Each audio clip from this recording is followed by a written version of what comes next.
We now come to one of the elements of future hope. We've looked at and other aspects of future hope about restoration after the period of judgment.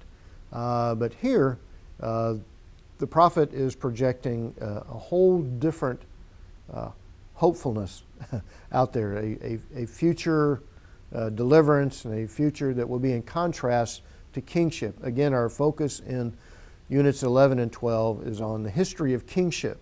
And the kings who were the sons of Josiah were like the unfaithful kings of both Israel in the north and Judah in the south, abandoning the covenant, worshiping of other gods, and as a result, judgment will befall those kings who follow in the patterns of unfaithfulness of so many of the kings of Israel and Judah. So now, after your translation work in the latter part of chapter 22 and then into chapter 23, he has a final, what we call a woe oracle, that is introduced by the terminology of woe there in the beginning of chapter 23. As he says, Hoi Roim, woe shepherds, who are destroying and scattering the sheep of my pasture. He says that they have been unfaithful. And the reason for the numerous exiles that had led up to this point through the reigns of the various kings, from Jehoiakim down through Jehoiakim, and now finally the ultimate exile under the reign of Zedekiah with the destruction of Jerusalem. And he goes on to say, you've scattered my flock and driven them away, and have not properly attended to them. So behold, I'm about to tend to you. So he uses that same terminology about dealing, how he's going to deal, because the kings had dealt in a certain way with the people that led to destruction. God was going to deal with these leaders in similar fashion because of the evil of their actions, the evil of their deeds. And I myself, he said, then will gather the flock back out of all the countries where I have driven them, bring them back to their pastures, and they will be fruitful and multiply. And I will then raise up shepherds over them, and they will tend them, again, properly lead the nation. And the people will no longer be terrified or afraid, nor will be any missing. So the woe oracle then will precede what we call a message of ultimate future hope, that is the coming day of a future righteous king. So when we talk about in the larger development of Old Testament messianic hope, this is where Jeremiah reveals his concept, parallel to those passages of the previous generation, those that we're familiar with in these days out of the book of Isaiah, and all the famous passages in chapter 7, 9, 11, and then ultimately the suffering servant of Isaiah 52:53. So then, after this condemnation, a future hope of righteous leaders, Jeremiah then talks about the ultimate righteous king.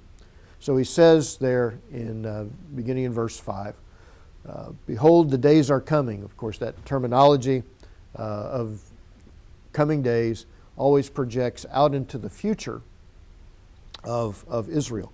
Various stages of the future, sometimes in condemnation, sometimes future hope, and of course the future hope is in view in this passage. So the day is coming, declares the Lord, when I will raise up for David, again, for David in the tradition of David,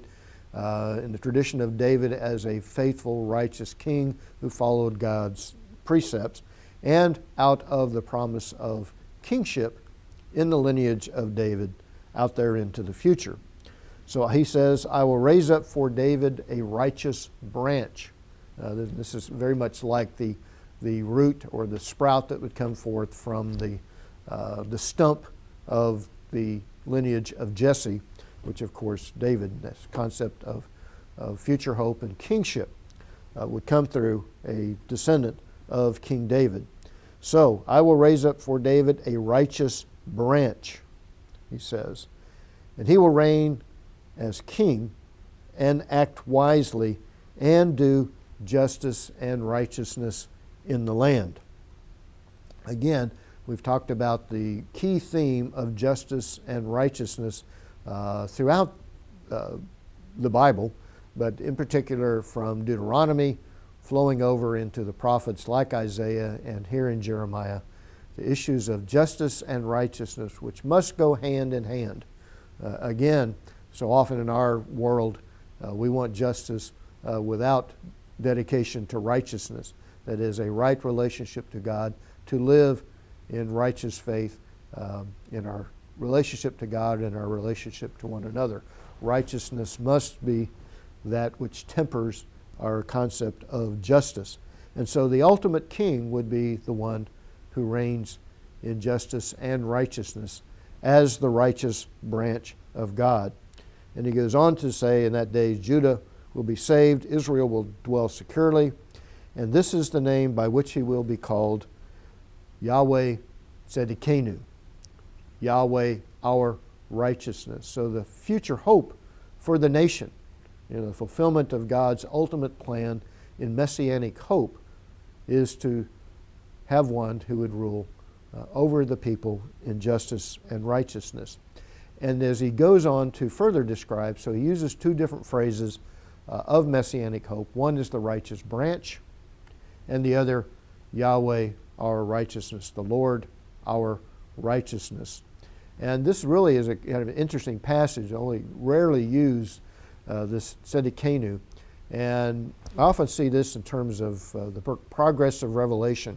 And it's in the background of what Paul talks about in the book of Romans and elsewhere about what we consider imputed righteousness, our righteousness in our relationship to Christ, our righteousness through Christ because of the righteousness of Jesus Christ, that we are made righteous. And this looks forward to this concept of righteousness that we have in Jesus Christ. So the Lord is our righteousness. Our own, apart from Him, as the Bible says, is filthy rags. But He is our righteous hope.